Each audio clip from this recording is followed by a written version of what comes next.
High, থাম থাম, বাংলাদেশি প্রতিদিন এসে আমাদের ভারতবর্ষে হাগু করে চলে যাবে। যা এখান থেকে। না দাদা, সকাল সকাল আপনার জন্য গরম গরম মিষ্টি নিয়ে এসেছিলাম, তাই চলে যাই আপনি যখন বলছেন। ও দাদা দাদা দাঁড়ান না দাদা, কৃপা করে মিষ্টিগুলো আমাকে দিয়ে যান না দাদা।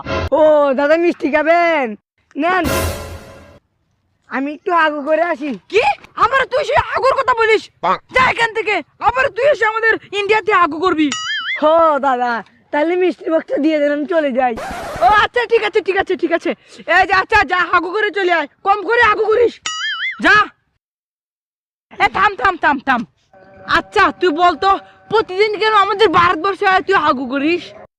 আপনাদের যাতে এটা বুঝতে সুবিধা হয়, আপনাদের নিষেধাজ্ঞার পরেও আমরা একবেলা না খেয়ে থাকিনি।